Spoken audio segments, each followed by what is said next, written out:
Hey, hey, hey. Happy Thursday. Come on in. Pull up a chair. The Gaming Gang Dispatch is in the air.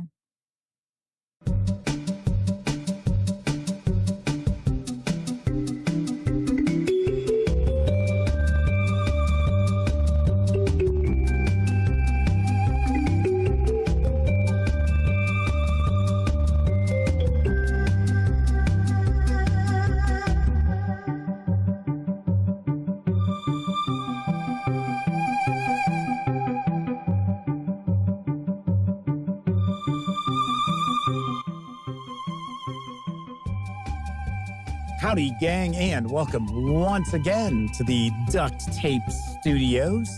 I'm Jeff McAleer, your host here at the Gaming Gang Dispatch, brought to you by, amazingly enough, thegaminggang.com, of which I happen to be the founder and editor-in-chief. So welcome aboard, everybody. Tonight is Thursday, May 30th, 2024. This is live stream 1063. If you're not overly familiar with this show, let me point out, super casual around here. We just hang out talking about the latest in tabletop gaming news, and I will usually pontificate about a topic related to our hobby, which I shall be again tonight. But of course, when you aren't watching videos on the Gaming Gang channel, be sure to visit thegaminggang.com for all the latest in tabletop gaming news, reviews, and a whole lot more that you are not going to find here on YouTube. You know the drill. Get your geek on at thegaminggang.com. And of course, keep in mind, we're just hanging out, having some fun. We are not engaged in rocket surgery or anything of that level of sophistication. Just having some fun. And because this is a live stream, there is chat available. Now, it's not on screen. It's one of the ways I keep some of the more unusual commenters at bay. And you must be a subscriber to the channel for at least an hour before you can take part in chat. Yet another way that I keep some of the more unusual commenters at bay. But if you want to say howdy, maybe you got a question, a comment, by all means, chime in and I will do my best to respond. First out the gate tonight is W. Forge. Tessie Trekkie is with us. The Madman, one of our chat moderators, is also with us tonight, as is Kathy Evans, Beat Cafe, Semper Buffo, James Venabush, and Hector Strafford. Oh, and Descendant Droog. I missed Descendant Droog. And I will also take a guess that the lovely and talented Miss Sarah D is also joining us, lurking in the shadows. She is also another one of our chat moderators. Mark Dandy and Matthew Constantine just popped on in. Good to see you both. So tonight, I am going to ponder, with your assistance, how big a role does price play when you purchase games? And we could be talking about board games, role-playing games, what have you, tabletop games. How big a role does price play? And I think for some people, it's probably a huge factor, and other people, it's maybe not a factor at all. So we're going to talk about that at some length after the news. Now, before I jump on into the news, do want to mention, got a few eyeball comments based on last night's show when I talked about role-playing game PDF piracy.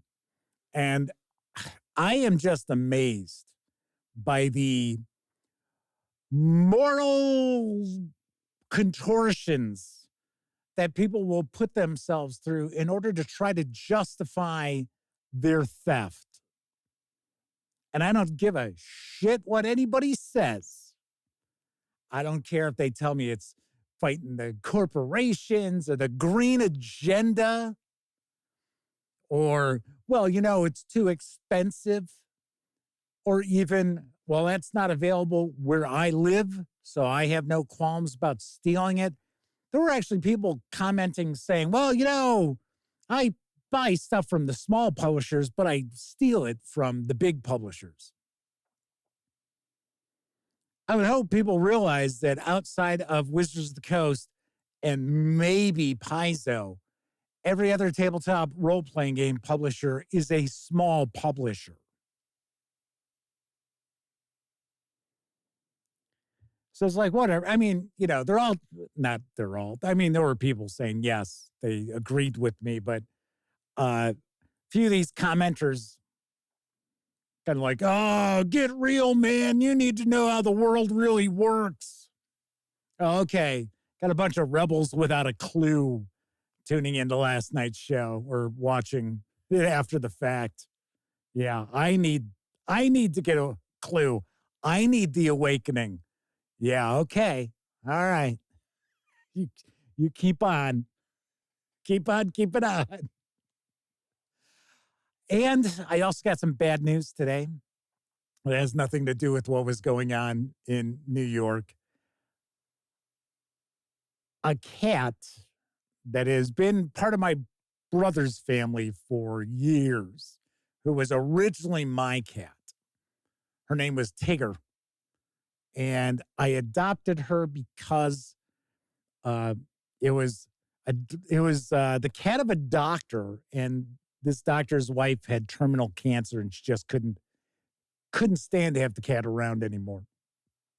And they were going to take the cat to a shelter, and someone who was there, like one of the doctor's nurses, had posted on Craigslist back when Craigslist was not a complete shithole, and saying that, this cat was up for adoption. And I drove out to go check out the cat, and she was just the sweetest little thing. So I adopted her. And then sadly, when I went back to Arizona where I was going, I couldn't have any pets. So my brother and my sister-in-law, they had volunteered to take the cat, and the cat passed away today. So Tigger was pushing 20 years old. So it's always a sad thing. But she did have a really long and good life. There is no doubt about that. So that is the happy note. AD is with us. So is Sean O'Donnell and Gleeman RX. See, Tessie Trekkie says, bring forth the Jolly Roger, hoist it on the mainsail, unbuckle the cannons, and prepare to unleash the spirit of Barbarossa onto the electronic seas. Aha.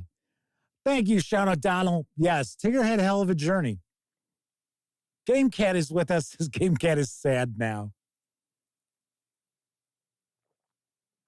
Yes, I love all my pets. Right now, we've got a couple of cats. If you follow the Gaming Gang, you know that a couple of years ago, New Year's Day was not a good day here at the McAleer household, because we ended up putting down my dad's cat, who was like his last living connection with my stepmom, who passed away years ago. And then a week later, we had to put down my cat. And I was like, oh my God. And then we got the two knuckleheads that are with us now. I should say I got the two. So yes, so Mango and Lala. Those are our cats here at the homestead. Sarah D is with us. Says, loss of a pet's always hard, no matter how old. So thank you. I just wanted to mention some sad news. It was not something that was shocking by any stretch of the imagination. So every time I was over at my brother Greg's house, I would always make sure to go and talk to Tigger, because you could tell that the day was on the horizon. So, and she hung in there. I mean, not that she was in pain or anything like that, but yeah, she was elderly and she had her geriatric kitty issues. So anyway, Chris Lundgren is with us. So is Doug Roberts. Ross Simmerman is also popping into chat. I believe this might be a first-time visit in chat for Ross. Welcome aboard. Cracks the Bold is with us. Said they're tired of paying money for tabletop role-playing games. This here hobby is getting too rich for their blood, or at least his wife's blood. Yeah, some asswipe commented something about small publishers need to die. And it's like, well, what are you, a fucking idiot? Oh, I buy, if it was something along the lines of small publishers publish crap. If they didn't publish crap, they wouldn't be small publishers. And it's like, yeah, okay. What are you, 5 years old? It's like, get the fuck out of here.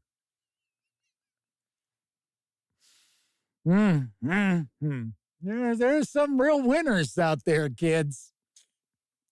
All right, so let's jump on into the news. Shut it down. Says, small publishers need to die. Oh, the other thing they said was nobody reads PDFs. They read books. No one reads PDFs, so they don't care about PDFs. It was like, okay. It's like, really? Nobody reads PDFs. Yeah. All right. Well, I'm glad I have so many experts that chime in to, to just increase my knowledge of idiocy.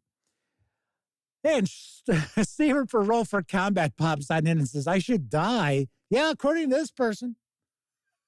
According to the commenter on last night's show. Yep.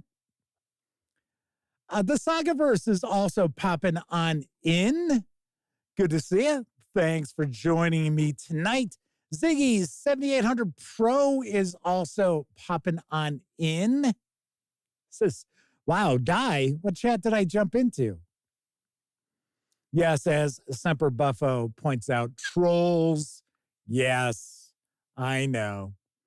All right, let's jump on into the news because Cubicle 7 Games is currently taking pre-orders for the Warhammer 40K roleplay Imperium Maledictum starter set.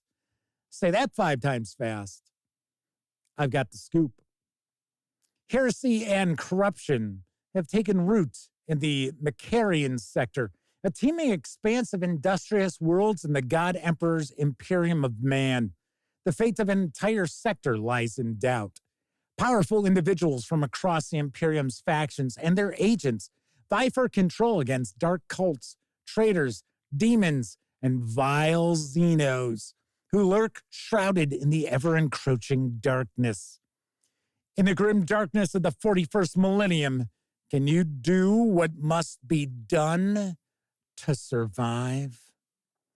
The Imperium Maledictum starter set contains everything you need to begin your grim and perilous Warhammer 40K roleplay experience. There's the Blazing Seraph. Learn the core rules as you play this dark and dangerous inquisitorial adventure. Rokarth, a guide to the Hive. Continue your adventures with this setting guide to Rokarth, a fully mapped out hive city from the spire to the sprawl, complete with a variety of intriguing locations, factions, and mysterious characters. 6 exciting pre-generated characters to choose from, helpful rules reference sheets, tokens to track important resources, and a set of 10-sided dice. Once again, everything you need to play is in this box. The Warhammer 40K Roleplay Imperium Maledictum Starter Set with PDF can be pre-ordered right now for $39.99. Or you can grab the PDF alone. It is currently available over at Drive-Thru RPG for $19.99. And expected release of the physical product, that box set, is supposed to be this winter. So it's supposed to be out in Q4. Wow. Kyle Chaplin is with us. Says they'd much rather have a physical book, but there's an option for a PDF, or if it's PDF only, it wouldn't put them off getting that item. I know, most people. The reality is, I find using a PDF on my tablet at the game table is very convenient. Sometimes I will actually double dip. I'll have a physical book and the PDF on the tablet. That way I can kind of flip to exactly what I need to grab. Yes. The Madman says some people seem to get joy out of sharing their hate for everything and everyone they dislike and expect everyone else to feel the same. Yeah, that must be a very sad life. To wake up every morning just pissed off at the world must not be, that must be very entertaining. AD says gaming should be a safe harbor for hate. Honestly, they come here to escape reality, not to make it worse. I get it. I'm right with you. I completely understand. Gleeman says, one word, searchable. Yeah, there you go, PDFs. Try doing a keyword search with a book. Not too easy to do that. Anywho, this is coming later on this year. Hopefully we'll have an opportunity to check this out. I would expect we will. I got to reach out to Cubicle 7. What is it? Why am I on mumbles tonight?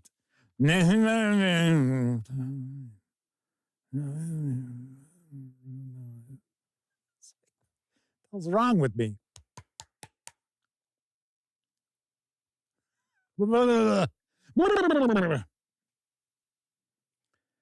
McCleary is joining us. Says, I hate haters. There you go. Anyway, I am looking forward to checking this out. Moving right along, currently up on Kickstarter from Bloat Games and Small Niche Games is World War II Operation BX. And I've got the skinny on this project. Bloat Games has partnered with Small Niche Games to publish World War II Operation BX for Old School Essentials, a reimagining of SNG's hugely popular game, World War II Operation White Box. This Kickstarter will include 2 books, the OBX Core Rules and OBX Into the Dark, which has a supernatural World War II. Both OBX Core Rules and OBX Into the Dark will be hardcover A5 size. Hardcovers just like the old school essential counterparts. So what's the difference in the game books? Operation BX is a historical tabletop role-playing game set during World War II that focuses the play on real-world events without any supernatural involvement. OBX Into the Dark is also set during World War II, but focuses on supernatural involvement featuring monsters and other elements that were not present in the actual war. Both books offer tabletop role-playing game old-school Renaissance rules that are familiar to anyone who has played Dungeons & Dragons, but particularly feature the BX variant of D&D. OBX uses Necrotic Gnome's old-school essentials interpretation of Basic Expert. There is no video, unfortunately, sorry to say. I would have liked to have been able to share some more images of what the interiors look like. From my understanding, I believe it's all written. It just has not completed layout as well as it needs artwork. But this project is nearing the 600% funding mark.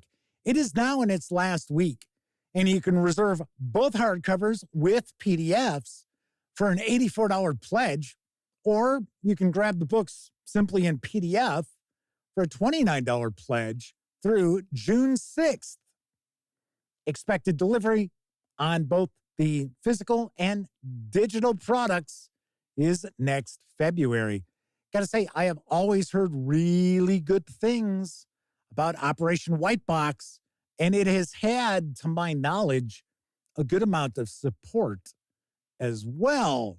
So that's something you want to keep in mind too. I'm curious because I remember playing behind enemy lines when I was in high school. And I think Behind Enemy Lines was the first World War II role-playing game.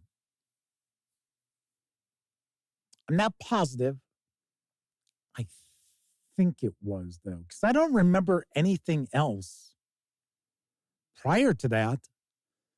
I don't know. I'm sure somebody in chat or later on after the fact can let me know in the comment section. But for some reason, I think that was the first. And I remember we played a Guns of Navarone published adventure that my friend Scott, who from time to time pops on in and hangs out with us in chat, had run. W4 says Behind Enemy Lines was FASA. Yeah, that is correct.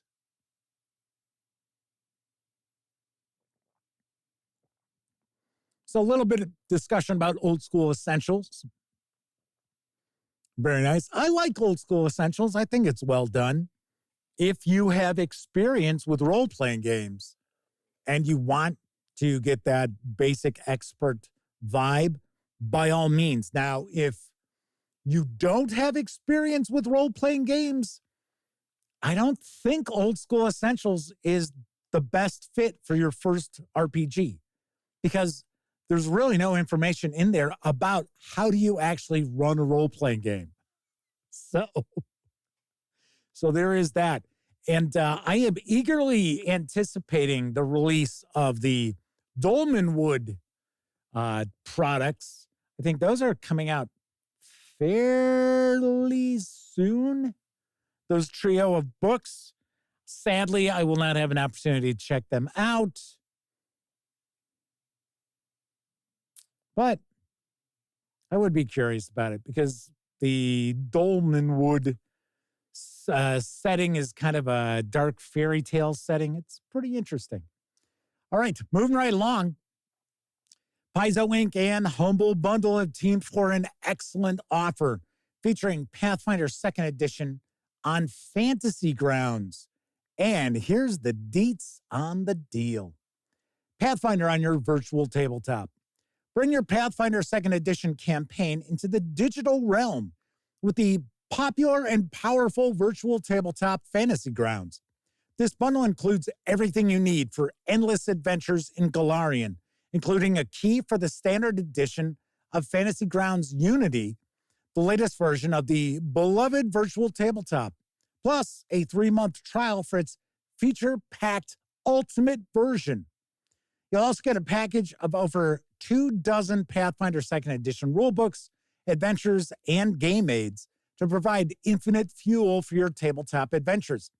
Pay what you want for this digital tabletop role-playing game treasure trove and help support the Children's Miracle Network with your purchase. Now, you can jump aboard for as little as $10, or you can go all in, score all 27 items plus that 3-month trial of the Ultimate Unity for a minimum donation of $30 through June 15th. And once again, your donation will benefit the Children's Miracle Network. Important to keep in mind, this is not the remastered edition of Pathfinder. It is Pathfinder 2nd Edition. So there is that. But $30? Now, if this is giving you a license to Fantasy Grounds Unity, which is the kind of premier Fantasy Grounds, I have a standard Fantasy Grounds license that was given to me years ago. I don't even think Unity was ready yet. I think it was still kind of an alpha or beta. But I thought the license for Unity is $50 just for the license? Or is that the license for Ultimate? I'm not exactly sure. But still, I mean, if this included the license for Unity, which is $50, that would be a pretty damn good deal. Semper Buffo says they have Ultimate. So I have to ask, is that something that you have a subscription to? Or can you buy the license, like lifetime license? That's where I'm a little curious. But as you can see, this is absolutely packed with Pathfinder 2nd Edition goodness. And if you use Fantasy Grounds and you've got any interest in Pathfinder 2E, this is a must-buy. I gotta say, this is a must-buy. Speaking of money-saving offers, Freeform Games is teamed with Bundle of Holding to offer a bundle on murder mystery parties. Here's the keys to the savings. Hosts. This revived January 2017 Murder Parties Bundle once again presents unforgettable, open-ended, live-action murder mystery party games from Freeform Games. Invite your guests to an evening of food, drink, and investigation of a murder. One guest did it, but who? With no predetermined script, these party games put you and 6 to 32 friends in the heart of the action. Before the party, every player gets a detailed character background with goals, contacts, secrets, and costume tips. At the gathering, you all decide who to talk to, trust, or betray. In around 4 hours or so, will the murderer be discovered? You won't know until the party's over.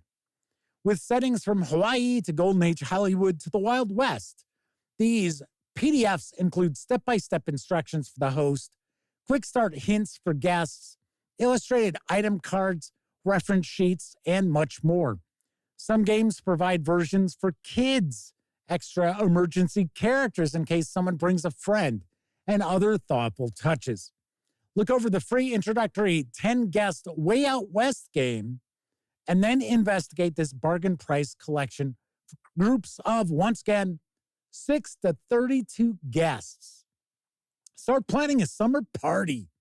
For just $19.95, you'll get all 4 complete party kits in this revived offers smaller groups collection, which has a retail value of $150. There's A Will to Murder. In 1930s Britain, wealthy family feuds over the last will of their murdered patriarch. Laid to Rest, a luau gone bad at a Hawaiian beach resort. A Heroic Death. The superheroic Justice Doom Squad has to save the world, but first they must escape their volcano headquarters. And then there is Way Out West. The party's on at the Silver Dollar Saloon in Cactus Gulch in 1884. And if you pay more than the current threshold price of $30.19, you'll also get this revival's entire Bigger Groups collection with 4 more kits suited for soirees with up to over 30 guests. There's Davy Jones' Locker. In Tortuga, 1785, Caribbean pirates or Caribbean pirates aim for the Big Hall or the Keel Hall. There's Spellbound. At the Tremaine School of Magic, students must investigate a memory loss mystery while also taking final exams. Arabian Nights. An hour after the Sultan announces his daughter's betrothal to handsome Prince Aladdin, the young prince is found dead in the marketplace. And lastly, Hollywood Lies. At the post-award party for Dazzled to Death, film stars and producers wheel and deal despite the sad death of the award-winning star. These savings run through June 12th, and 10% of your payment after gateway fees will be donated to Direct Relief. So if you are in any way, shape, or form interested in doing murder mystery parties for small groups or large groups, this is certainly worth taking a peek at. So Gleam One RX says they participated in a murder mystery with 50 aspiring Hollywood actors in an old mansion. It was glorious chaos. Matthew Constantine says 32 friends. I'm lucky to get 3 to 2 friends. So Semper Buffo says they had kickstarted Fantasy Grounds Unity. Their license is for life. And of course, you have to buy contents to your favorite role-playing game. Yes, that I know. But I was not sure because I understand you can pay a monthly fee. But I wonder, like I said, if that bundle includes a lifetime license to Unity, that's a pretty sweet deal. Pretty sweet deal. Although for some strange reason, I thought I had heard very recently that Fantasy Grounds was going to make Ultimate a lifetime license too. That it was not going to. Maybe I'm misremembering it. Maybe it was Unity that it was going to be just no longer have a subscription. Don't know. Do not know. Agile Monk is with us in chat. Welcome aboard. Let's wrap up the news tonight. Now available in print and PDF is the Paranoia Adventure Mandatory Fun. And here's what I know from Mongoose Publishing. You know what pisses off rich people? Besides poor people, that is? Not having enough to buy. What is the use of a fat bank account when you cannot buy very expensive items to show your wealth off to others? That's why Citizen Chinrid thumbed through some pre-whoops economic textbooks and implemented a new product, financial investments. Now the obscenely rich can lend their XP points to others for a project. Too bad that Indigo Citizen hired troubleshooters to serve as middle management in this new company. Mandatory Fun is a new mission for Paranoia that satirizes corporations, including the relentless drive for profits, efficiency, cost-cutting, and mandatory fun like birthday parties, decanting day parties in Alpha Complex. Players get to run a presentation of people who could easily kill them, translate a memo from corporate buzzwords to plain English, and explain to an Indigo Citizen why they lost all their money. Yep, that'll go over well. And in this mission, firing someone is literal. The 32-page softcover Paranoia Adventure with PDF carries an MSRP of $19.99, or you can grab just the PDF alone over at Drive-Thru RPG for $11.99. So there you go, more paranoia. All 3 shows, we've had a Mongoose Publishing story.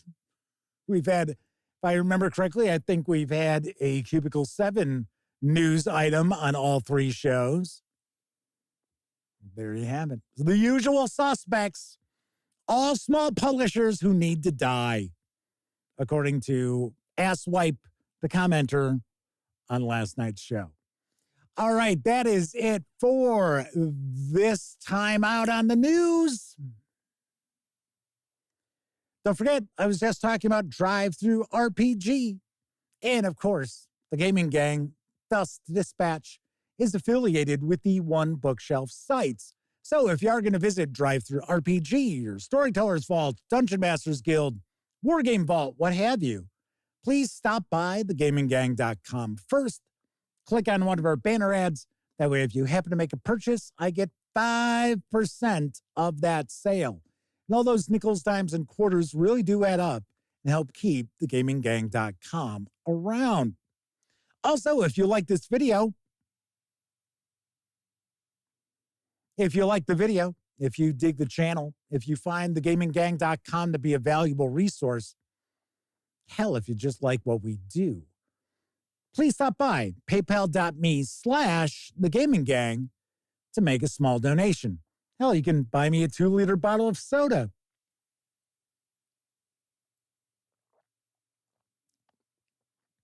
Tasty. And a big thank you to those of you out there who stop by paypal.me/thegaminggang and make not small donations, such as Joshua Edwards, Agile Monk,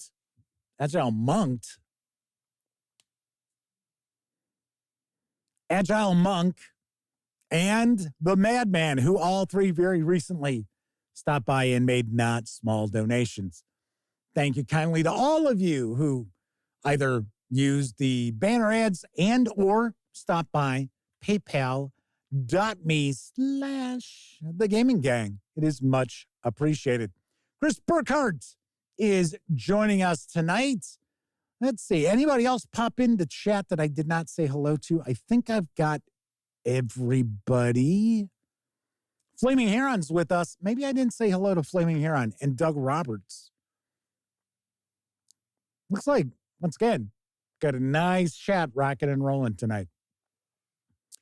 So this evening's topic is a discussion on how much price really matters in your gaming purchases. And I am going to lean on the folks in chat for this discussion. And in ways, I think there's, some folks that price is the number one factor that comes, first as far as buying a game or buying a tabletop role-playing game or supplement, adventure, what have you. And then, of course, for other people, doesn't matter at all. Nolan Quizzer, Lord Cost 2000, and Kevin R. Smith are with us. Welcome, welcome, welcome. All right, so we're going to get into the topic in just a few moments. But first, I think it's time for a brief intermission. It's intermission time, folks. Time out for a delicious snack in our sparkling refreshment building. Every item a fresh, appetizing taste treat.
It's intermission time, folks. Time out for a delicious snack in our sparkling refreshment building. Every item a fresh, appetizing taste treat. We've brought back those good old-time flavors, and today they're better than ever. All these delicious treats are waiting for you at the refreshment stand. Delicious fresh popcorn, ice-cold cola, and candy you know and love. They're all ready for you now, so you won't have to miss any of the feature. Come and get them.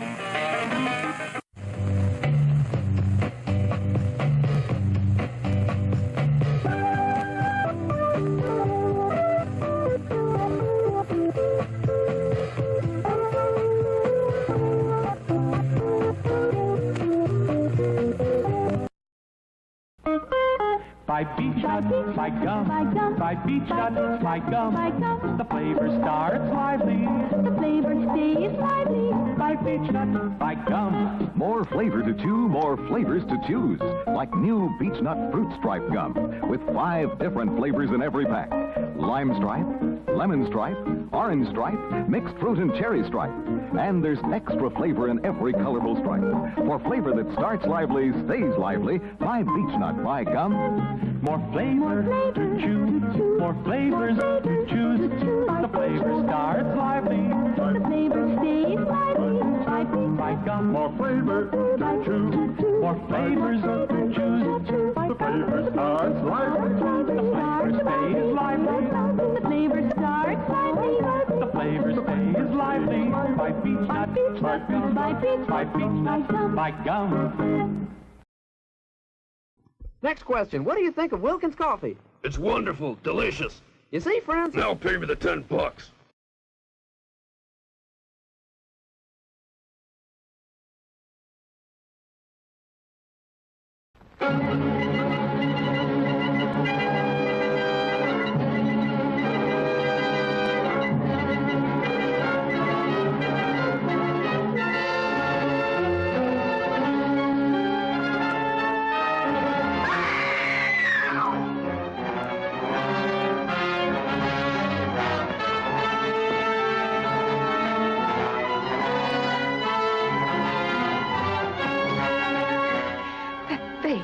Right on the other side of the glass, looking right into mine, I was terrified.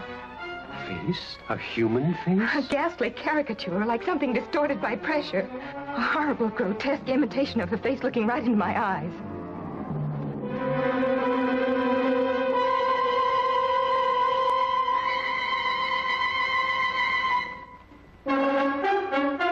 To think, a fantastic gnome like you had to hurtle out of space to put this power into my hands. I'm going to tear out every secret you've got. I'll give you until 11 o'clock to try what you can. If you're not back by that time, we'll open fire. But you've got to at least give us time. By that time, your job must be finished. If it isn't,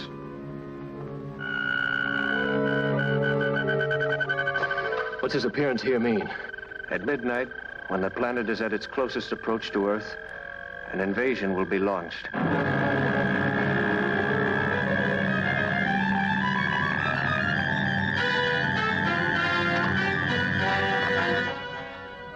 $10:59. Fire!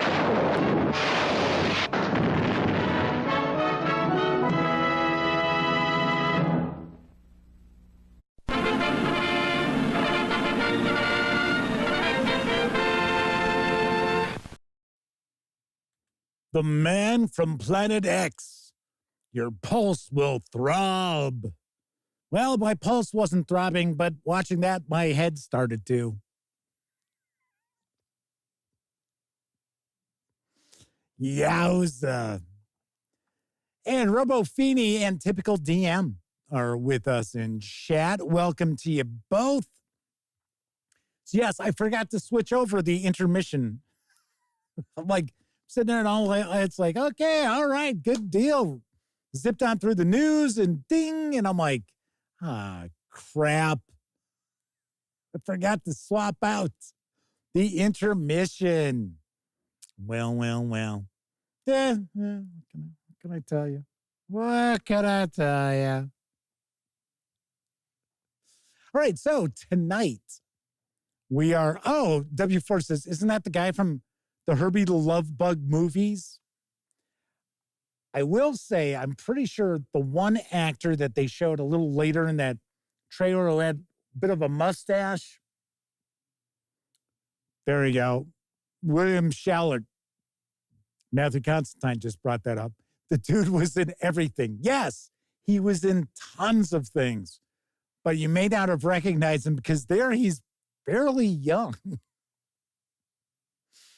All right, so tonight, as I mentioned, we're going to talk about pricing when it comes to your gaming purchases and how important is that when you're buying a game. Now, I'm also kind of curious, does it change based on if it's a board game or if it's a role-playing game? Are you more willing to pay a bit of a higher price compared to what you're receiving, right? Based on what you're receiving, if it's a role-playing game or if it's a board game or if it's a role-playing game core rule book, as opposed to a supplement or adventure. I'm kind of curious. I am kind of curious. AD says Bernie the Love Bug was Christine's grandfather. going to say, he's like, stupid spell check. It's Herbie. So I am going to kind of put the discussion in the hands of chat. So the first thing I would be curious is, do you tend to have a budget that you stick to? So do you have a monthly budget, or do you have a yearly budget where you say, okay, well, this year for gaming, I can set this amount aside? Or do you not really care about budgeting for gaming at all? 245 Trioxin is popping on into chat. Says they tend to give more business to publishers who include PDFs with their physical book purchases, like Goodman Games, Chaosium, or Pinnacle Entertainment Group. Typical DM says I primarily buy role-playing game products and board games on ridiculously good sales. Can't fault you for that. So I tell people all the time, keep your eyes peeled on Humble Bundle and, to a lesser extent, Bundle of Holding. Now, I'm not saying that you don't get good deals on Bundle of Holding. You do. But you don't tend to see like the heavy hitters pop up on Bundle of Holding. You don't really see Pathfinder and Starfinder, Call of Cthulhu, Savage Worlds. You don't see those pop up really on Bundle of Holding, where you will over on Humble Bundle. And Humble Bundle tends to have just amazing, rocking deals. So a lot of times you can get $500-$600 worth of PDFs, $18, $25 as far as a minimum donation. So yes, I am right with you as far as the sales. And of course, keeping your eyes peeled on sales from online retailers or your friendly local game store. I know most friendly local game stores that I've encountered over the years don't tend to really do sales where it's like blowout sales. I don't know if it's the case with stores that you might visit. AD says they've got a few considerations. One, are the players interested? Two, is there a good review? Is it an interesting setting? Do the rules look compelling? Typical DM says they try to spend less than $100 a month. The key word there is try. Matthew Constantine says they've got a budget for sure, though it varies a bit. Ziggy 7800 Pro says, well, they have 3 kids, so not much money for budget, so they keep their eyes open for sales as well. Zetro is with us in chat. Welcome back. Says month by month budget. Madman says, oh, sorry. Madman was saying hello to Zetro. 245 Taroxin says they have a shelf budget. Not sure how many more they can fit in the house without a divorce. So there's that marital budget that you've got. So James Venabush says, unfortunately, they're like the government. They set a budget and then blow through it, blow past it, really. Flaming Heron points out, Bundle of Holding is good for some obscure games, though. Oh, yeah, I'm not knocking Bundle of Holding at all. What I'm just saying is that, I mean, it can be a little hit or miss with Bundle of Holding. You might go a month where the offerings on Bundle of Holding, you're sort of like, nothing's jumping out at me. Whereas usually on Humble Bundle, when you see role-playing games pop up, which is usually a couple of deals a month from my experience, keeping an eye on that, a lot of times it's more along the lines of, damn, I've got all that stuff. But man, what a rocking deal. Cracks and Bolts said it used to be $100 a month for decades, But as of late, they're cutting back. Of course, their money doesn't go as far anymore. Kevin R. Smith says they don't have a hard budget, but they do have a price limit per item and go by feel about whether I've ordered too much lately. Eric R. is with us, said the bundles are the best deals as far as getting the most bang for your buck. But we've been informed that people do not read PDFs. I don't know what to tell you. If you're joining me late, there's a reason why I'm saying that. Kathy Evans says they've got a budget for their games. If they really want it, they share the cost to purchase it as a group. They decide if it's a good item to get. So my next question would be, are you willing to pay more for a board game or for a role-playing game? And I think I know how this will skew simply because I think for the most part, the audience in chat right now probably leans heavier into role-playing games than into board games, tabletop games. I know quite a few of you play both. Semper Buffo says, we're all doomed. We're doomed. We're doomed. Hi, my name is Glum. Oh, I know somebody's going to jump on that reference. Jim Svennebush says they accidentally bought the same Humble Bundle twice. They need to create a list of what they've got. AD says everything they play is virtual, so no board games for them. Flaming Heron doesn't buy a lot of board games. Typical DM says more for role-playing games, to be honest. Ziggy 7800 Pro says they also pay more for role-playing games than a board game, as in board game, board game, board games. That was such a great show. It really was a great show. Probably it's got one of the funniest episodes of any comedy I've ever seen.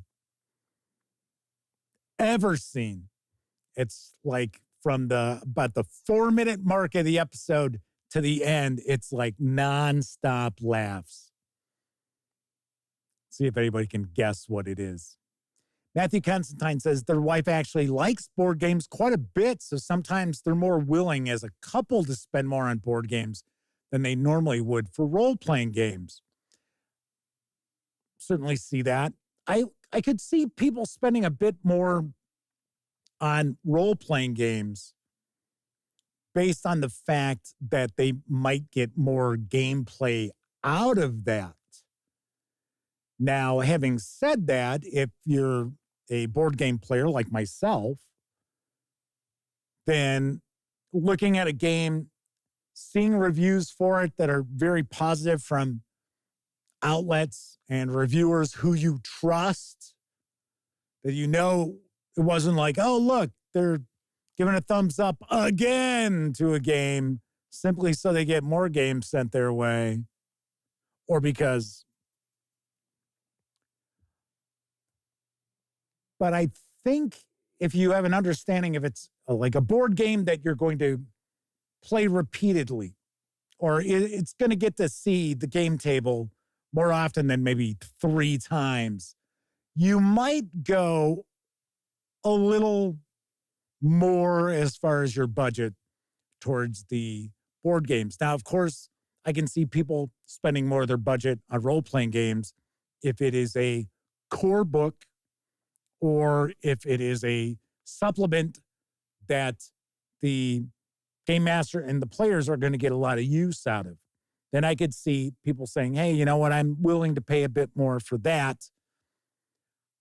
Where I think people kind of back off and take pause as far as spending more money than what maybe it looks like the value of an item would be is when it comes to adventures. I would think that would be one area that people are probably like, So let's see. So that hardcover is 96 pages. It's an adventure. And they want $40? I don't know. I don't know about that. Because the reality is, very few game masters out there are going to run the same adventure for more than one group. They normally have a group. That is it. Now, I've got the gang, and, membership does vary from time to time, but it's not like I have some secondary group where it's like, oh, well, hell, I can go run that adventure next week for them. Russell Higgins says, one Wizards of the Coast book is half a board game. Nowadays, it's a full board game. It's half of like Frostgrave. Chris Lundgren says, he and the wife love Talisman, so they bought a ton of it. They played it a lot, even bought the Talisman RPG. Shocking, it was awesome. I thought I just saw, I think there's a bundle on Humble Bundle for Talisman on PC. I could have swore I just saw that. Agile Monk says, I read PDFs, but I do prefer hardcover or softcover in my hands when reading.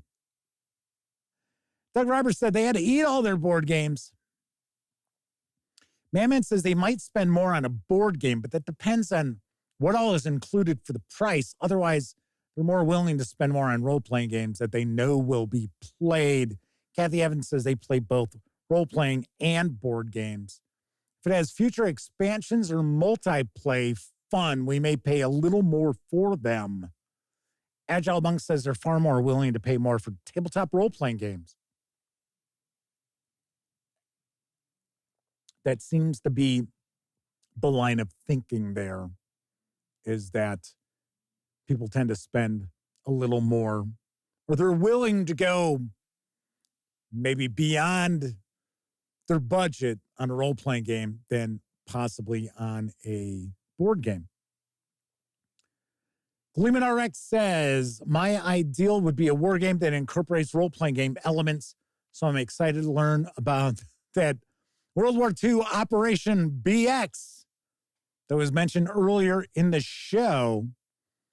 There is a PC game that, my God, it has been on the horizon for years. I honestly do not know if we're ever going to see it released. It's called Burden of Command. And one of the designers had actually designed a board game that I was introduced to at Consim World Expo in Tempe, Arizona. And it's got to be maybe 12 years ago, 11 years ago, which that game never came out. It was supposed to be out from Victory Point Games, and it was going to be like their first big box game. This is back when everything came out from them in Ziploc bags. And it was The World Will Hold Its Breath. And then that never came to fruition. Although, as far as I understand, the game was done. It was done, but it was another one of these situations where, like, if you're familiar with Mr. President from GMT Games, that game had been percolating forever. Forever. Probably about a decade. And quite a few designers had worked on it. So I was shocked when it actually finally came out. But it was one of these situations where, with Mr. President, I guess I'll just say, Gene Billingsley, whose idea it was for the game, just kept wanting more stuff thrown into it. And like, there'd be something on the news, and he'd be like, oh, I want that in it. Stuff like that. So I think that's kind of what happened with The World Shall Hold Its Breath. But keep your eyes peeled because Burden of Command is supposed to be a computer war game, but it's going to be tactical. And you, the player, are actually playing like the commander of a squad. So you have to make decisions. And then there's promotions and all these other things. Looks really, really interesting. Unfortunately, I don't know if it's out. I highly doubt it's out because the designer probably would have reached out to let me know. Chris Burkhardt says, Advanced Squad Leader gets very expensive with all the modules. A board war game that I shell out the bucks for outside of role-playing games. Very nice.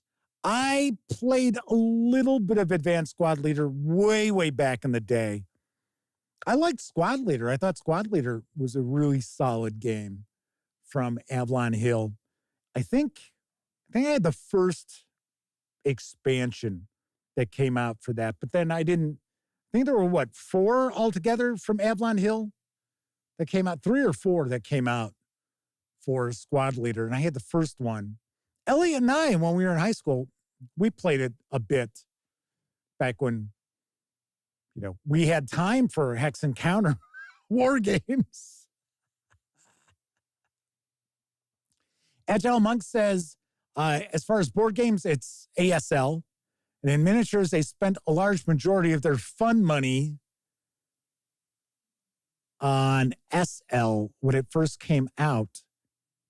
Oh, Squad Leader. Wait, Squad Leader available as a miniature game now? Miniatures game? Or is it something? So they bookmarked the Steam page for Burden of Command. It says to be announced. Yes, I know.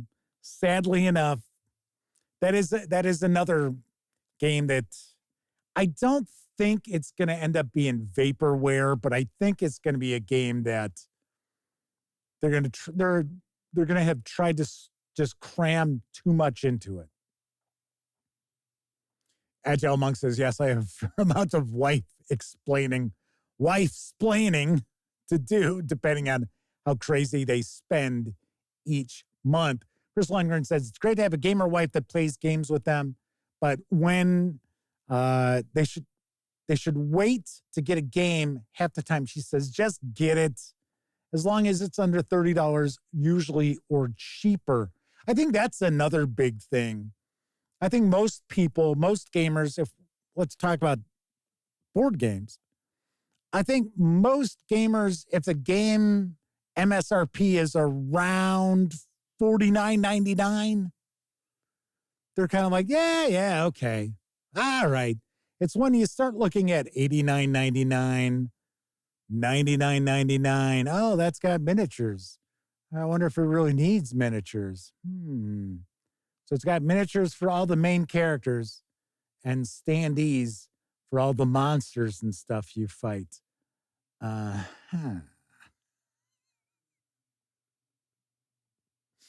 Typical DM says, under $50, they'll buy a board game. Chris Burkett says, GMT, great company. Love those Mark Simonich war games. We've got the new Mark Herman Rebel Fury, which I still got to do an unboxing of. We got the 25th anniversary edition of We the People. Or no, it's For the People. We the People was the American Revolution, which is now Washington's War. There is also a book up on the GMT 500, the P500 pre-order.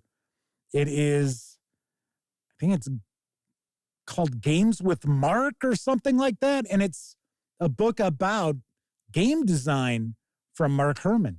So I thought that was kind of interesting. I had almost shared a news piece about it. And I thought, maybe I'll just toss a news piece up on the website rather than put it on the show. So Agile Monk says, yes. So they do have miniatures now for Advanced Squad Leader. That's pretty wild. I did not know that. That's pretty interesting. So I assume it's still with Multi-Man Publishing. Wild guess. Chris Lundgren says the least expensive miniatures game they blew a lot of money on was Lord of the Rings. Wow.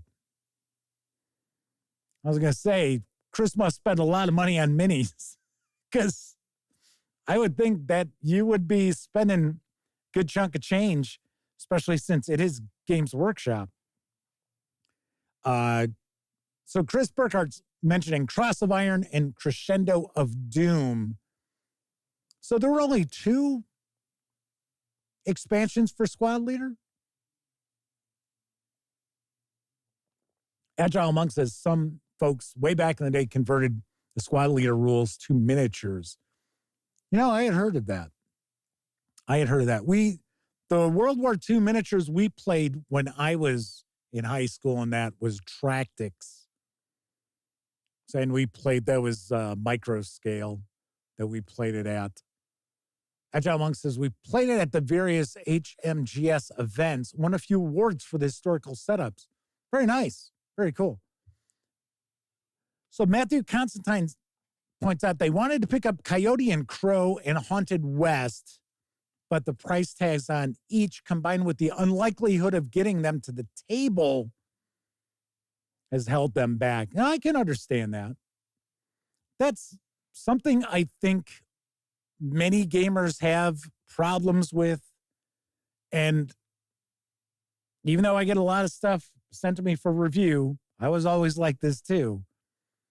Pick up stuff that's never going to get to the table.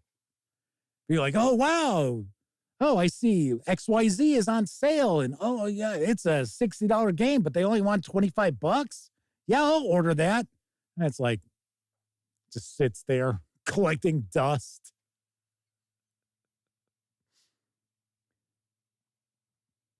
So there were 3, GI Anvil of Victory, Cross of Iron, and Crescendo of Doom. That wasn't Cross of Iron the first that came out? Could have swore. But it's been so long. It's like we used to joke around about The Longest Day, that board game. We jokingly referred to it as The Longest Day of Gaming because it's one of those games that just goes on forever. All right. So, yes, typical DM says, the curse of buying games often. Last thing I want to ask is, because I know people get upset when I talk about this. I think I've made this a topic before, not necessarily in the latest iteration of discussing things on each episode.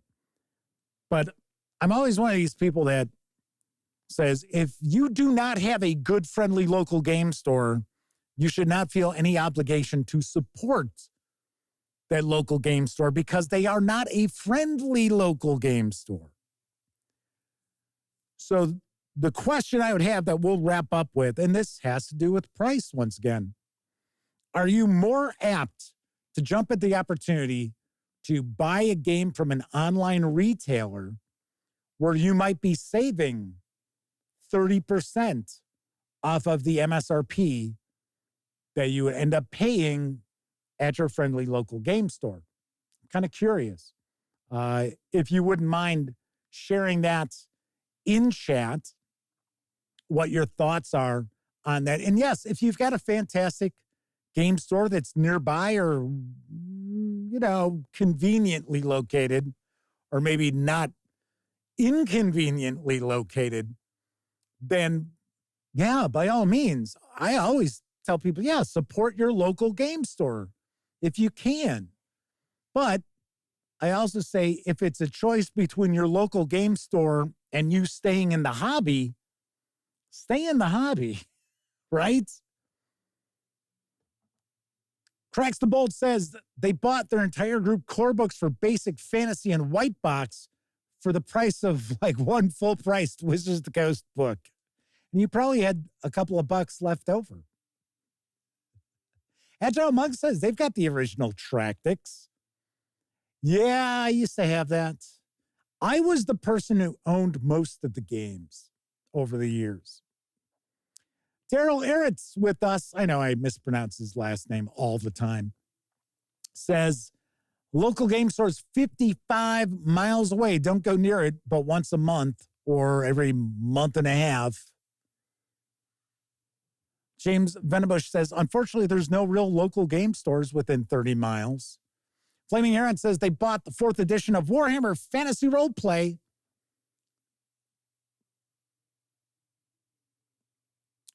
From them. I'm not sure who them is. Must have been something I missed.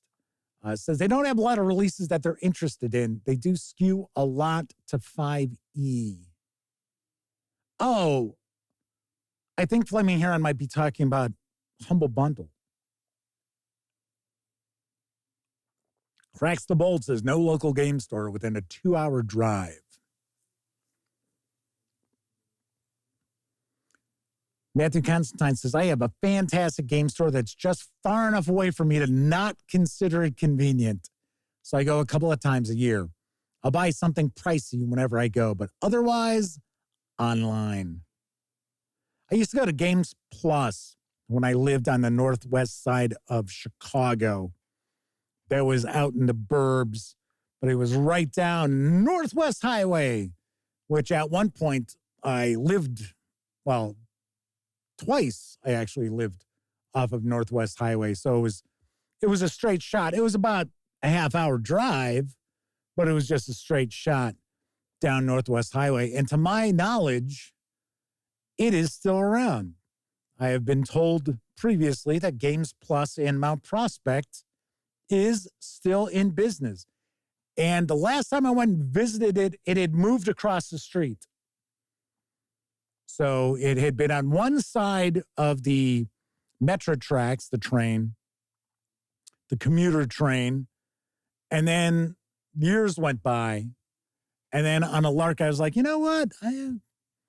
I got nothing to do today. I'm going to go bum around some of the suburbs I haven't been to in years because I no longer live on the northwest side of Chicago. I live in the southwest suburbs. Far southwest suburbs. In fact, some people out here don't believe this to be a suburb of Chicago. This is a town in Illinois. I still consider it the far west suburbs, southwest suburbs. Anyway, so I went down there and I was like, man, that's so cool. I haven't been in here in probably 15 years, maybe more than that. Might have been 20 years. But it's very cool. But from where I am now, it's a pretty long haul. It's probably about an hour and a half drive just to get over there. Beat Cafe is with us. I think I said hello to Beat Cafe early on because I think they've been here since the beginning of the show. It says Games Plus is still going strong. They have great in-store gaming area.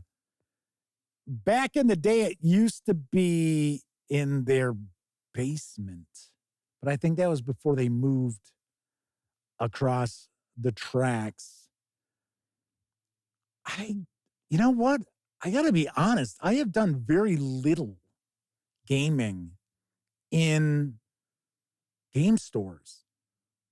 I think I've played all of maybe 5 times in a game store. And I'm talking all around, you know?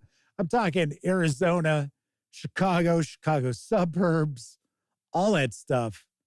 So I was invited up to a game, like a gaming event at the game store up in Lake Geneva.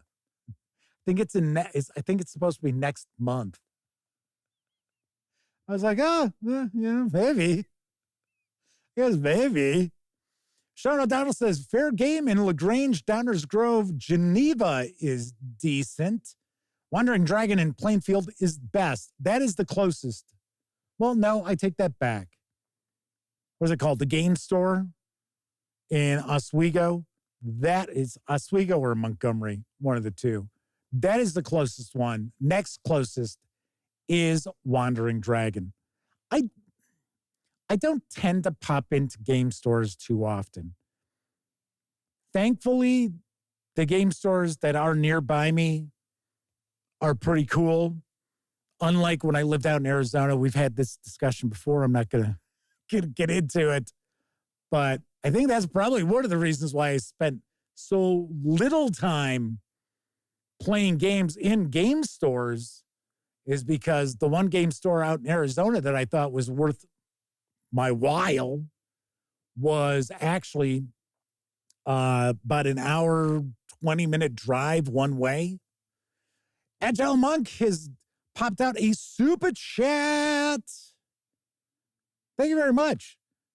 So Agile Monk says they're doing that as Google now has a metric and you get better traction with their algorithms if your live streams get super chats, etc. That I did not know. Thank you very much. Thank you very, very much.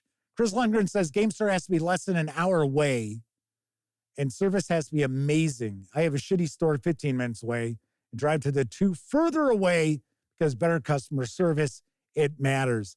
Yeah, I've said before, you know, I can understand people have a bad day. So I'm willing to give people the benefit of the doubt and go visit their store a second time. But if I visit their store a second time and the service is still absolute dog shit, and yes, I understand nowadays customer service is a complete joke. I can't believe what retailers and restaurants provide as far as customer service, because back in the day when I worked with the public, you didn't get away with that kind of shit. A lot of the stuff when I was in management, a lot of stuff I see at places would have gotten somebody shit canned by me.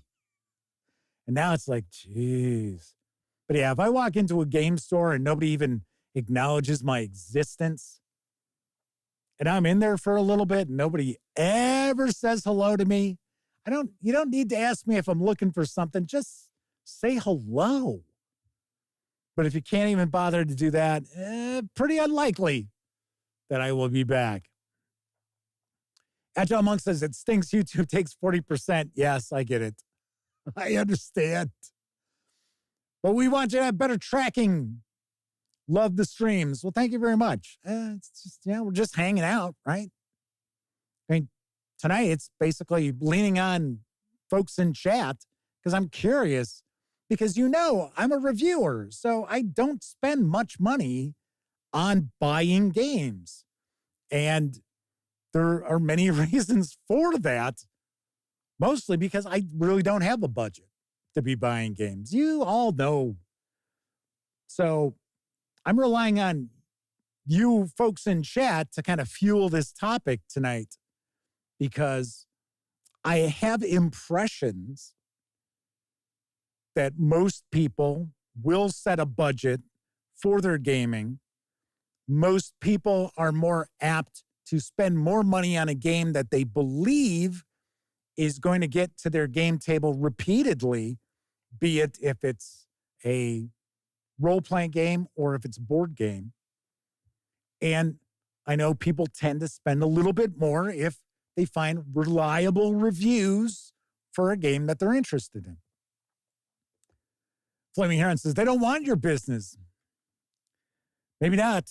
They don't want the old man's business. Well, my green money spends just as well.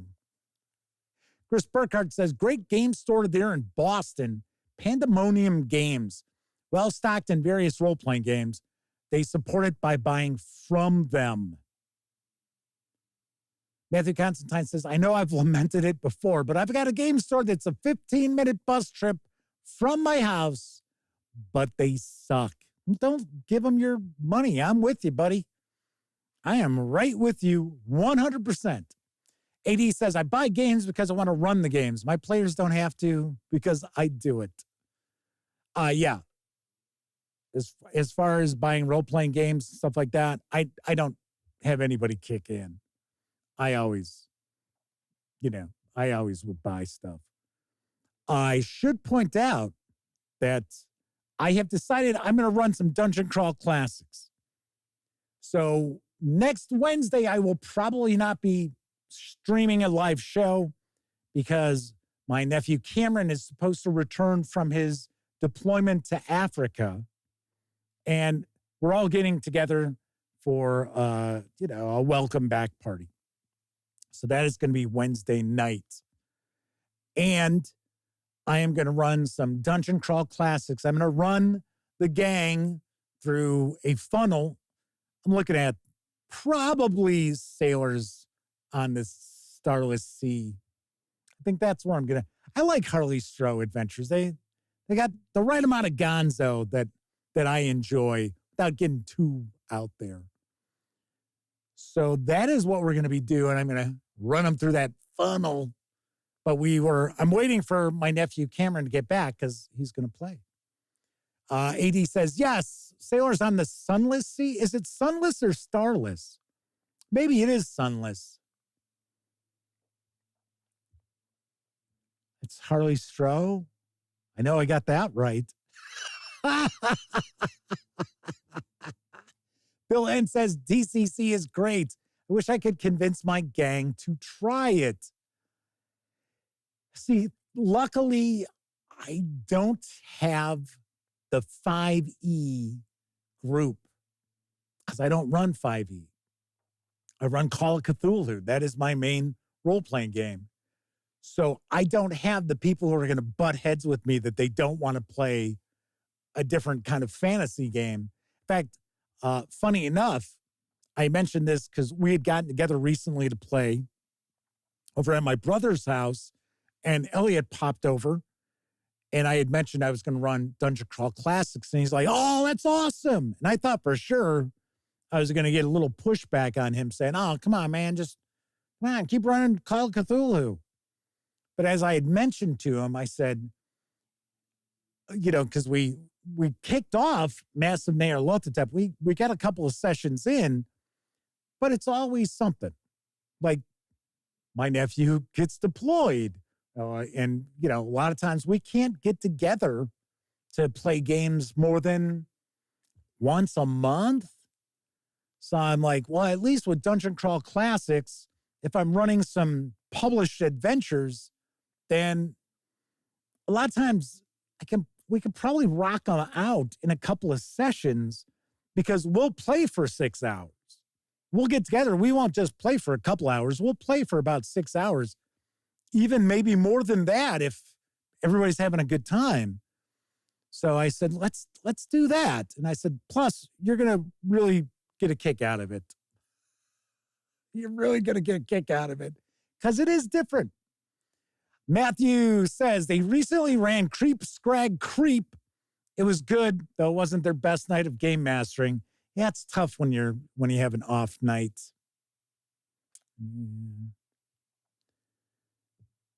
Let's see. Gleeman RX says the only thing keeping me from Dungeon Crawl Classics is their funny dice. Just never got around to buying a set. You know what? I agree with you. I personally think that if Dungeon Crawl Classics dropped the Zaki dice, they would do so much better.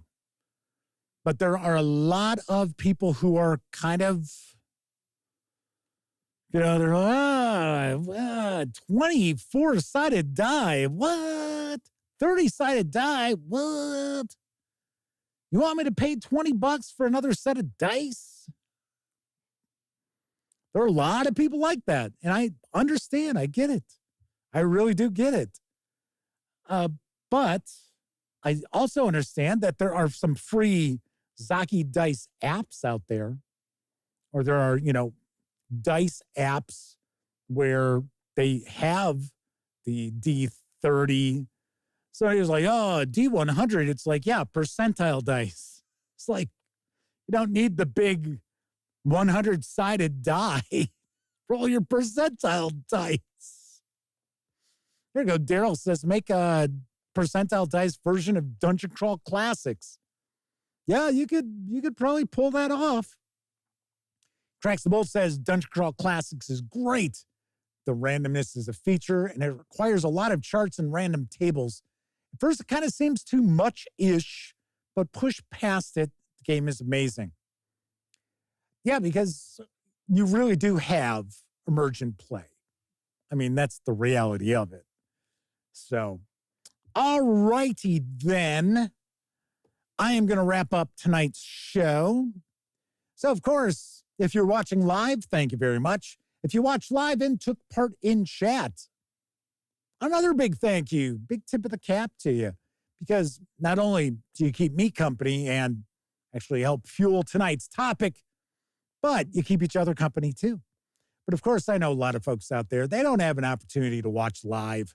Doesn't matter if you're watching live or on Memorex. Thank you very kindly for taking time out to watch any of the nearly 2,000 videos here on the Gaming Gang channel. Of course, give the video a thumbs up if you liked it.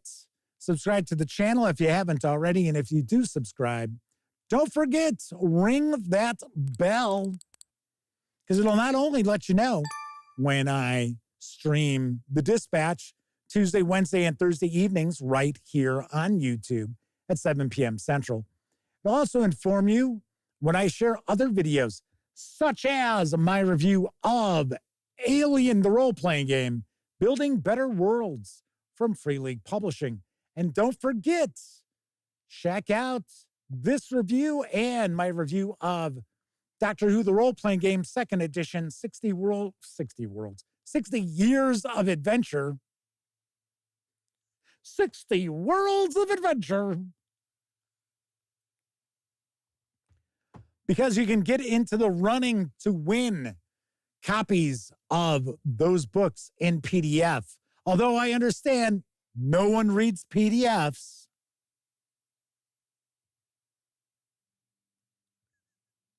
Of course, when you're not watching videos on the Gaming Gang channel, be sure to visit gaminggang.com for the latest in tabletop gaming news, reviews, and a whole lot more you are not going to find here on YouTube. You know the drill. Get your geek on at thegaminggang.com. Thank you very much for watching. Once again, I'm Jeff McAleer. I will see you next month. So enjoy the rest of your morning, afternoon, evening, whatever time of day it is in your neck of the woods. And as always, I certainly hope each and every one of you gets to enjoy plenty of great gaming with your gang.